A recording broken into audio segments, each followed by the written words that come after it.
गर्भधारण के पहले दिन से आखिरी दिन तक का सफर।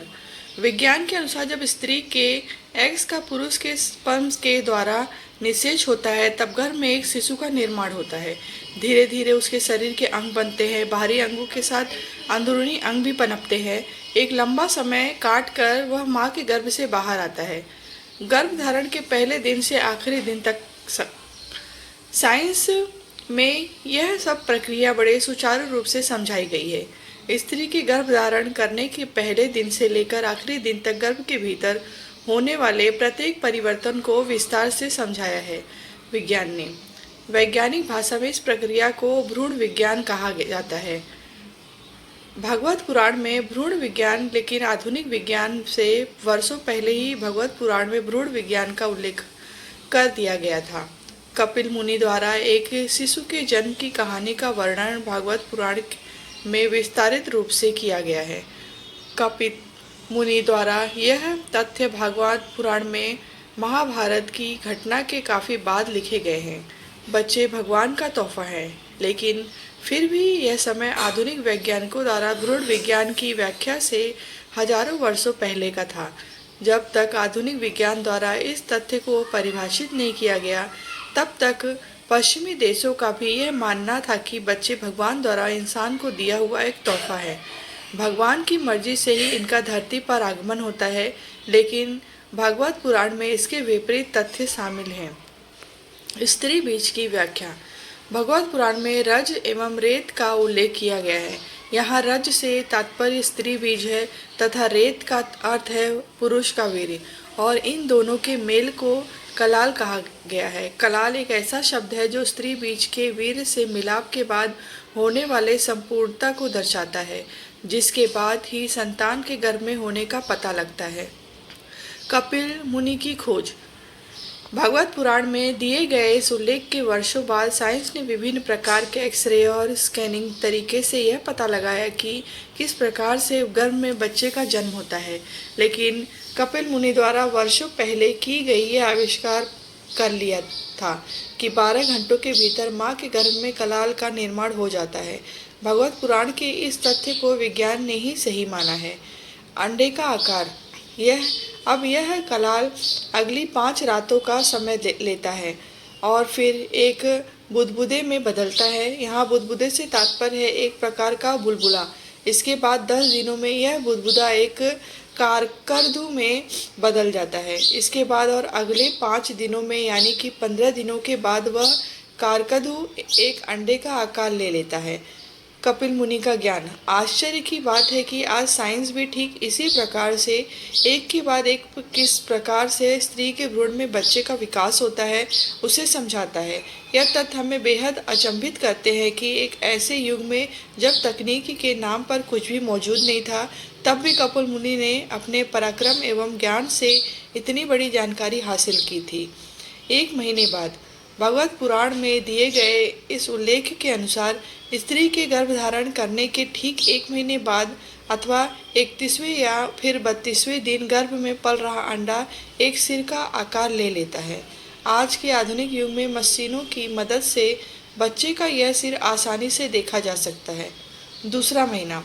आगे भागवत पुराण का कहना है कि दूसरा महीना पूरा होने पर बच्चे के अन्य शारीरिक अंग बनना शुरू हो जाते हैं और तीसरे महीने में वो तो शरीर पर बाल आने लगते हैं, नाखून निकल आते हैं और धीरे धीरे हड्डियां एवं त्वचा अपना आकार लेने लगती हैं। एक अजब एहसास।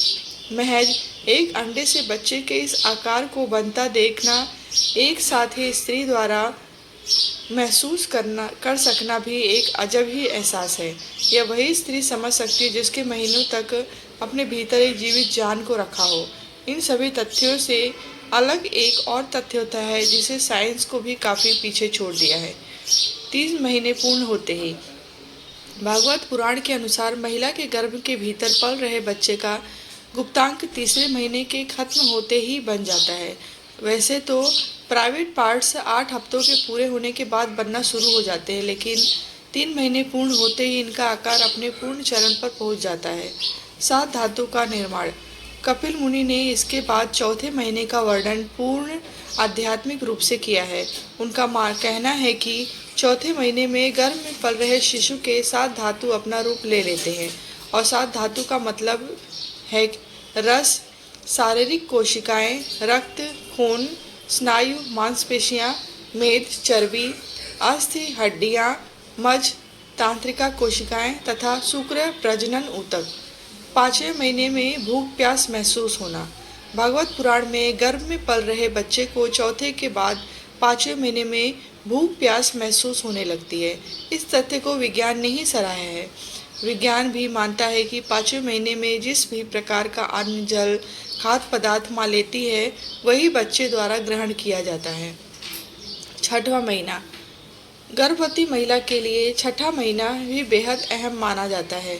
यह वह महीना है जब भ्रूण अंदर घूमने लगता है। यह तथ्य भगवत पुराण में मौजूद है, जिसे विज्ञान भी मानता है, लेकिन इसके बाद 7वें महीने के तथ्य को विज्ञान आज तक समझ नहीं पाया, या फिर आज भी वह इस खोज में कोसों दूर है। 7वें महीने में बच्चे का दिमाग काम करता है। भगवत पुराण के अनुसार गर्भधारण के 7वें महीने में जब बच्चे का दिमाग काम करने लग जाता है तो वह अपने पूर्व जन्म को याद करता है। पूर्व जन्म की कहानियाँ उसके दिमाग में जगह बनाने लगती हैं। इसके साथ ही वर्तमान में वह गर्भ के भीतर जो जिंदगी जी रहा है उसकी यादें भी उसके मस्तिष्क में भरने लगती हैं। लेकिन साइंस इन तथ्यों को नहीं मानता। पूर्व एवं पूर्ण जन्म के यादें। साइंस का कहना है कि 7वें माह में शिशु का दिमाग जरूर काम करने लगता है, किंतु पूर्व एवं पुनर्जन्म से संबंधित बातों को साइंस खारिज करता है। साइंस का कहना है कि यदि यह यादें दिमाग में भर जाती हैं तो जन्म होने के बाद शिशु कैसे सब भूल जाता है, पीड़ा मिलने से भूल जाता है। इसका जवाब भी भगवत पुराण में दिया गया है। भगवत पुराण के अनुसार जन्म के समय बच्चा तमाम पीड़ा से होकर गुजरता है। गर्भ से बाहर आते समय सबसे ज़्यादा यदि उसके किसी अंग को कष्ट पहुंचता है तो वह है उसका सिर। उसके सिर को मिलने वाली पीड़ा उसके दिमाग पर गहरा असर करती है, जिसकी वजह से वह कुछ याद नहीं रख पाता। 8वां और 9वां महीना। इसके बाद कपिल मुनि बताते हैं कि 8वें महीने में शिशु अपने सिर और पीठ को मोड़कर माँ के गर्भ से बैठा हुआ होता है। इसके बाद 9वें महीने में वह सांस लेना शुरू कर देता है।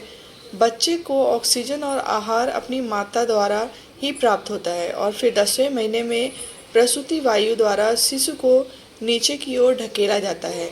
इसके बाद ही माँ बच्चे को जन्म देती है।